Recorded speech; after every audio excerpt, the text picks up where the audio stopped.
నమస్తే, welcome to Suman TV. మా ఊరు మా ఎమ్మెల్యే. నేను మీ వెంకట గన్నవరపు. ప్రస్తుతం మనం తూర్పుగోదావరి జిల్లా కొత్తపేట నియోజకవర్గంలో ఉన్నాం. కొత్తపేట నియోజకవర్గానికి సంబంధించి సిట్టింగ్ శాసనసభ్యులు చిర్ల జగ్గిరెడ్డి గారు ఉన్నారు. ప్రస్తుతం రాబోయే రోజుల్లో ఎన్నికలు రాబోతున్నాయి మరికొన్ని రోజుల్లో. ప్రస్తుతం ఈ నియోజకవర్గానికి సంబంధించి రాజకీయ పరిణామాలు, ఆయన వ్యక్తిగత ఇమేజ్, ఆయన మాటలు విన్నాం. నమస్తే అండి జగ్గిరెడ్డి గారు. ప్రస్తుతం సిట్టింగ్ శాసనసభ్యులుగా ఉన్నారు. ఈ నియోజకవర్గ పరిస్థితి ఎట్లా ఉంది? మీరు ప్రచారం నిర్వహిస్తున్నారు. 2014 ప్రచారానికి ఇప్పుడు ప్రచారానికి వ్యత్యాసం ఏమైనా కనపడుతుంది? ఏదైతే ఈ రాష్ట్రంలో సుమారు 600 హామీలు ఇచ్చి ప్రజల్ని ఘోరంగా చంద్రబాబు నాయుడు గారు మోసం చేశారో దాని తాలూకు చైతన్యం ఇప్పుడు కనిపిస్తుంది ప్రజల్లో. అది కూడా జగన్మోహన్ రెడ్డి గారు ఏదైతే మరి ఈ రాష్ట్ర స్థాయిలో చేసినటువంటి పాదయాత్ర యొక్క ఇంపాక్ట్ ఇవాళ ఎన్నికల్లో సుస్పష్టంగా కనిపిస్తూ ఉంది. తప్పనిసరిగా రాబోయేటువంటి కాలంలో జగన్మోహన్ రెడ్డి గారి ప్రభుత్వం ఏర్పాటు చేస్తున్నటువంటి కాన్ఫిడెన్స్లో మేము ఉన్నాం. ప్రజలు కూడా అదే రీతిలో మరి మమ్మల్ని కూడా స్వాగతం పలుకుతూ ఉన్నారు, మాతో పాటు ఉంటున్నారు. పార్టీలను పక్కన పెట్టి అన్ని వర్గాల ప్రజలు కూడా కలిసి ప్రయాణం చేస్తున్నారు. 2014లో మీరు కూడా ఈ నియోజకవర్గంలో హామీలు ఇచ్చుంటారు. ఆ హామీలు ఎంతవరకు నెరవేర్చారు? ఇంకా నెరవేర్చిన హామీలు ఎన్ని మిగులున్నాయి? ఒకవేళ హామీలు నెరవేర్చకపోవడానికి కారణం ఏంటి? వాస్తవంగా చాలా హామీలు ఇచ్చాం. 2014లో కూడా చాలా హామీలు ఇచ్చి ప్రజలకు చెప్పే మేము ఎన్నికయ్యాం. కానీ మా అదృష్టం ఇక్కడ శాసనసభ్యుడిగా ఎన్నిక కావడం అదృష్టం అయితే నారా చంద్రబాబు నాయుడు గారు ముఖ్యమంత్రిగా ఉండడం మా దురదృష్టం. ఏం చేద్దంటే ప్రతిపక్ష శాసనసభ్యులకి పూర్తిగా ₹1 నిధులు కూడా మంజూరు చేయకుండా ఇన్ఛార్జీల పేరుతో, జన్మభూమి కమిటీల పేరుతో మొత్తం పరిపాలన అంతా కూడా అధోగతి పాలు చేశారు నారా చంద్రబాబు నాయుడు గారు.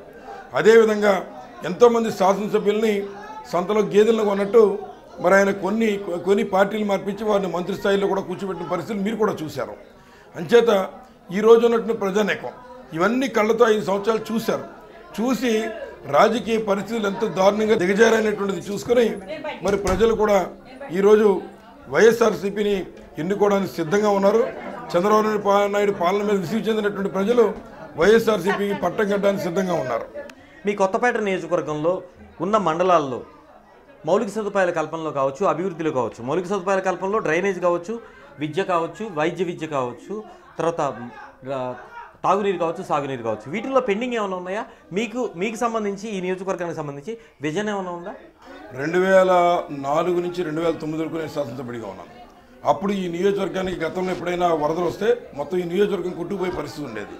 రాజశేఖర్ గారి దయ వల్ల వాటిని ప్రతిష్టపరిచేటువంటి కార్యక్రమం చేయగలిగాం. తర్వాత వచ్చేటువంటి ప్రభుత్వంలో నేను శాసనసభ్యుడిగా ఓడిపోవడం జరిగింది. అప్పటి నుంచి ఈ రోజు వరకు కూడా ఎక్కడ వేసిన గొంగలి అక్కడే అనే చందంగా ఈ నియోజకవర్గంలో పరిస్థితి ఉంది.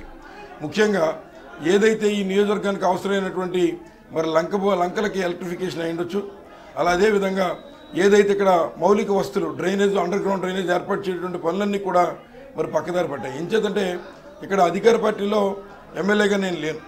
నేను వైఎస్ఆర్సీపీలో నెగ్గడం వల్ల ఈ రోజు వరకు 16 కోట్ల రూపాయలు శాసనసభ్యుడికి ఇచ్చే గ్రాంట్ కూడా ఇక్కడ ఇన్ఛార్జీల పేరుతో ఇవ్వడం జరిగింది. దాని మూలంగా వారేమో ఎమ్మెల్యే మనం కాదు కదా అన్న చందంగా ఆ నిధులన్నీ కూడా దుర్వినియోగం పరచడం. వాస్తవంగా అయితే మేము కూడా కొన్ని కార్యక్రమాలు హామీలు ఇచ్చిన నిలబెట్టలేకపోయినాయి ఉన్నాయి. అంటే మీరు చెప్తున్నట్లు అధికార పార్టీ కాకపోవడం ఒక మైనస్ అయితే, అధికార పార్టీ కానప్పుడు మీకు ఎమ్మెల్యే గ్రాంట్కి వచ్చే నిధులు కూడా రాని పరిస్థితుల్లో మీరు అభివృద్ధి అంతంత మాత్రం ఉందని చెప్తున్నారు. ఇలాంటి పరిస్థితులు కూడా ఇక్కడ జగ్గిరెడ్డికి ఇంత ప్రజాభిమానం ఉండటానికి కారణం ఏంటి? అంటే 5 సంవత్సరాలు ఏదైతే శాసనసభ్యుడిగా ప్రజలు ఒక తీర్పు ఇచ్చారు, ఆ తీర్పుని ప్రజాస్వామ్యంలో గౌరవిస్తారు ఎవరైనా. కానీ ఇప్పుడున్న పరిస్థితిలో గౌరవించకుండా ప్రజలు తీర్పు ఇచ్చినా ఆ తీర్పుని పక్కన పెట్టి మేము ఓడిపోయిన వారితో మేము కార్యక్రమాలు చేయిస్తాం అనే విధంగా ఏదైతే ప్రజాస్వామ్యానికి వ్యతిరేకంగా మరి చంద్రబాబు నాయుడు గారు జన్మభూమి కమిటీల ద్వారా పెత్తనం సాగించారో దాని మీద ప్రజలకి ఒక రకమైనటువంటి భావం వచ్చి ప్రజలంతా కూడా ఈరోజు మా వెనకాల పట్టగట్టి మాతో తిరుగుతున్నారు. ఇంకో ముఖ్య విషయం ఏంటంటే కోట్ల ఆఫర్లు ఇచ్చి మరి చాలామంది ఎమ్మెల్యేలు పార్టీలు మార్చారు. ఏమొచ్చినా ఇక్కడ ఏదైతే ప్రజాభిమానంతో సుమారు 28 నియోజకవర్గాల్లో ఒకే ఒక్క సీటు వైఎస్ఆర్సీపీ మొన్న నేను గెలుచుకున్నాను. అది ఇక్కడ ప్రజలు నాకు ఇచ్చిన గౌరవం. ఆ గౌరవాన్ని, అభిమానాన్ని నేను కోట్లకి తాకట్టు పెట్టి వెళ్ళలేదనేటువంటి ఒక విశ్వాసం, అభిమానం ఈరోజు కూడా ప్రజలు చూపిస్తున్నారు. జగ్గిరెడ్డి గారు 2014లో 67 సీట్లు ప్రతిపక్షానికి వచ్చినప్పటికీ దాదాపు 25 మంది శాసనసభ్యులు పార్టీ మారారు. మీరు చెప్పినట్లు చాలామంది అమ్ముడుపోయారని మీరే చెప్పారు. చిర్ల ఎందుకు అమ్ముడుపోలేదు? అంటే వాస్తవంగా ఈ రాజకీయం నాకు ఈ రోజు నుంచి మొదలైంది కాదు. ఇది 3rd జనరేషన్ నడుస్తుంది మా ఫ్యామిలీలో. మా తాతగారు జగ్గిరెడ్డి గారు సమితి ప్రెసిడెంట్గా చేశారు.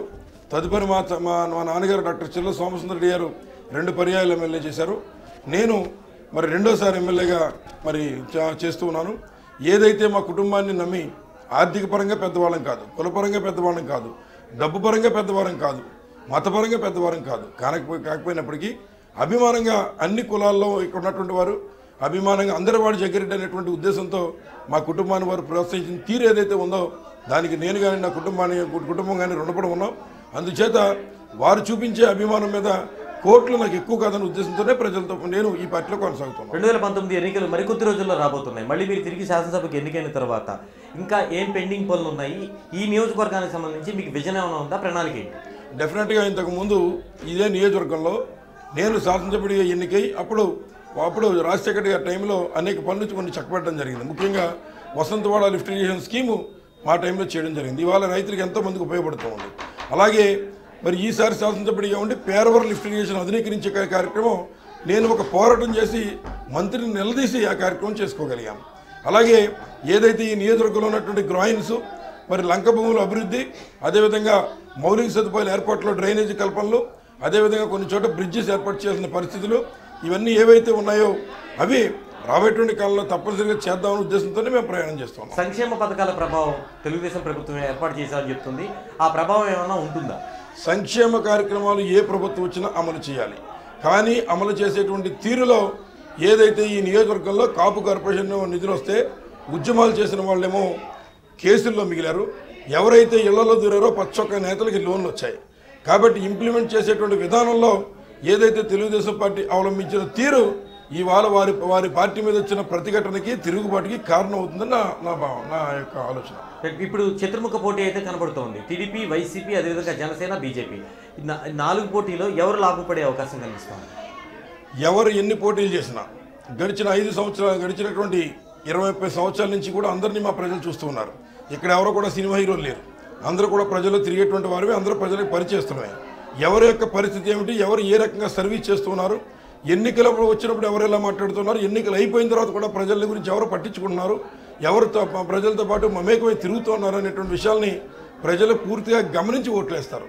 కాబట్టి తూర్పుగోదావరి విజ్ఞత కలిగినటువంటి కొత్తపేట నియోజకవర్గ ప్రజల మీద నాకున్న నమ్మకమే అది. పాదయాత్ర తర్వాత వైసీపీలో పరిస్థితి మారిందంటే మీరేం చెప్తారు? డెఫినెట్గా ఒక పరిణితి చెందినటువంటి రాజకీయ నాయకుడిగా జగన్మోహన్ రెడ్డి గారు తయారయ్యారు. ఎంచేతంటే ఈ రాష్ట్రంలో పూర్తిగా అవినీతితో వేళ్లు నింపిన చంద్రబాబు నాయుడు గారిని మట్టికరిపించడం అంత చిన్న విషయం కాదు. దానికి కావాల్సినటువంటి ఒక నాయకుడు జగన్మోహన్ రెడ్డి మరి పాదయాత్ర చేసి ఒక పరిణితి చెందినటువంటి రాజకీయవేత్తగా ఆయన తయారయ్యారు. తప్పనిసరిగా చంద్రబాబు నాయుడు గారిని కోకటివేలుతో పెకలించగలిగేటువంటి ఏకైక నాయకుడు ఆయనే. అందుచేతే ప్రజలు కూడా ఆయన ఎంపిక చేసుకుని ఆయన్ని గెలిపించే కార్యక్రమంలో ప్రజలు ఉన్నారు. ఫైనల్గా చిర్ల జగ్గిరెడ్డికి ఓటు ఎందుకు వేయాలంటే ఏం చెప్తారు? చిర్ల జగ్గిరెడ్డి ఫైనల్గా మీరు అడిగిన మాట మంచి విషయం అడిగారు. ఇంచేత నాకు ఎందుకు ఓటు వేయాలో కొత్తపేట నియోజకవర్గ ప్రజలకే తెలుసు. ఎన్ని కోట్ల ఆఫర్లు ఇచ్చినా ఏమి ఇచ్చినా కూడా నమ్మినటువంటి ప్రజల్ని, కార్యకర్తల్ని వమ్ము చేసి నేను కోట్లకు అమ్ముడుపోలేదు. అదేవిధంగా ఏదైతే 5 సంవత్సరాలు నాకు అధికారం లేదని చెప్పి నేను ఇంట్లో కూర్చోలేదు. ఇక్కడ ఉన్నటువంటి కార్యకర్తలు కానీ మా ప్రజల యొక్క కష్టాల్లో నేను కూడా పాలు పంచుకునే కార్యక్రమం చేశాను. ఆ రకంగా తిరిగాను కనుక ఈరోజు మళ్ళీ ప్రజలు మొన్న నామినేషన్ వేస్తే నాకు 25,000 మంది నాతో పాటు వచ్చి నామినేషన్ వేయించిన తీరుకి నేను కానీ నా కుటుంబం కానీ రుణపడి ఉంటాం. 14 రోజులైంది మా తల్లిగారు చనిపోయి ఈ రోజుకి.